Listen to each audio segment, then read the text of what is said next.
Mocha family, I have dug myself out of a hair rut, and I am back to tell you about how I fell in love with my girl's natural hair all over again on a tiny box braid takedown. In the past, when I've prepared for taking down box braids, I've really concentrated on making the girls comfortable. It's been all about making sure they have a video or coloring books or something that they could do to keep them busy, and making sure that they're well fed, that they're comfortable. But this time going in, I dreaded taking the box braids down so much. And if you don't know what I'm talking about, all three of my girls have had really small box braids for our summer hair vacation.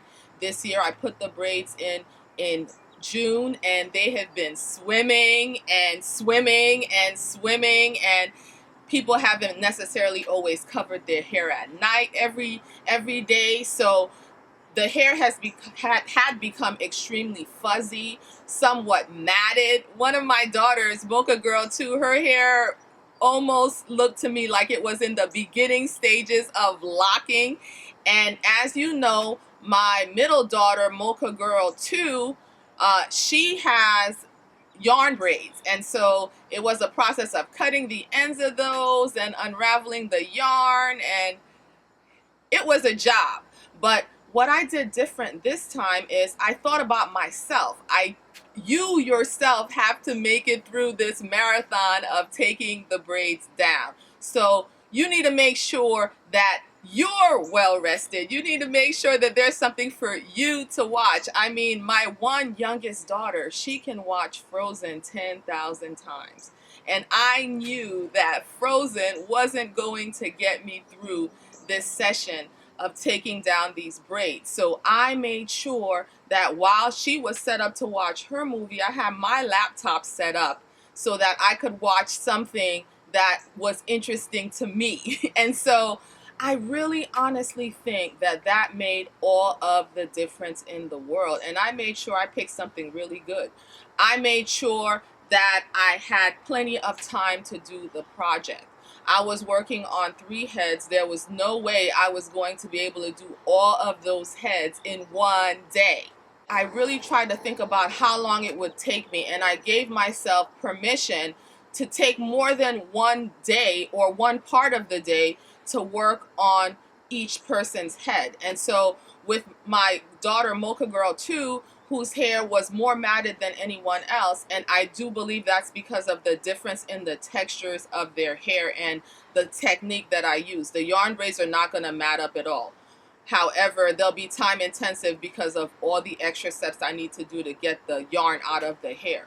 But Mocha Girl 2 has really loose, fuzzy hair that doesn't really like to be confined, and it likes to slip out of styles. Like, her hairline came out almost completely out of the style, and so there was a lot of loose strands wrapping around the hair and things curling up that had escaped the braids. And you add the shed hair to all of that, and honestly it really is a recipe for starting to lock. Even though her texture is so loose, I do think that out of all of the girls, if I ever chose to lock her hair would probably lock the fastest.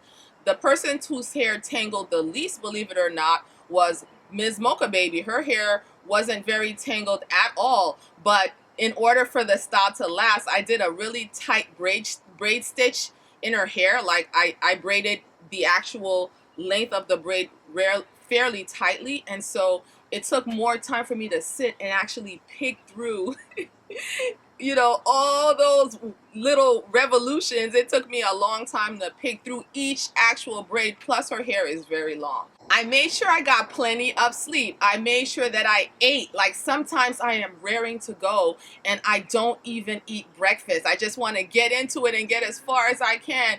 It's an energetic start, but I burn out quickly. I didn't allow there to be any interruptions, people calling, and then before you know it, you're on the phone for much longer than you intended to be, and then you're pressed for time because there's not enough time left in your day. And so I adjusted the temperature in the room. Guys, you would think this was surgery. It was that serious because I really don't enjoy taking down all of those braids.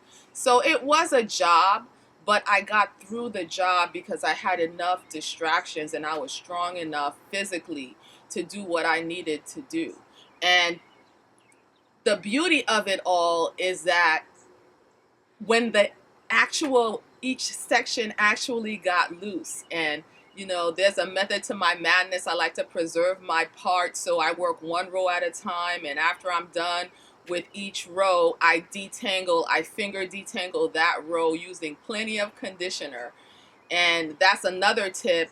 Make sure if you're working with matted hair that you're not trying to do the takedown on dry hair, because you're literally going to be ripping through your child's hair. So I have a conditioner mix with oil that I use, and I spritz the water wet with I spritz the water. I spritz the hair wet with water first, and then I apply that conditioner liberally, and I let it sit on the hair and do some of the work for me. And as each row comes loose and I finger detangle, now I'm working with that gorgeous, fluffy, thick, coily, loose hair. And honestly, you guys, I was just really praising God and grateful to have this 3-4 times over, 5 if you count my own head, 6 if my son ever lets me get into his lush mane.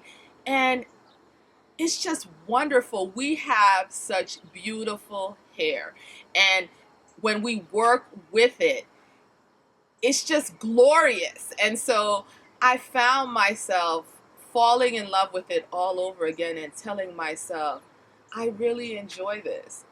Instead of the internal talk, oh my gosh, why did I put these box braids in? Oh, this is taking forever. I don't want to sit here anymore.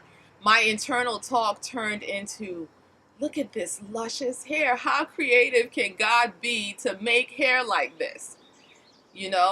And all the different ways we can make it look. And then I was thinking to myself, wow, look at how this section of her hair has grown. Look at how healthy that section looked. It was wonderful. But anyway, that's all I have for you guys today. I hope that was helpful. If you guys have any additional tips to being able to take box braids down, leave the comments down below. If you yourself have some hair love to leave about your discoveries while working with your hair or your child's hair, leave that down below as well. Don't forget to subscribe, like this video, share it please. Get the information out there to someone who might need it. Be blessed.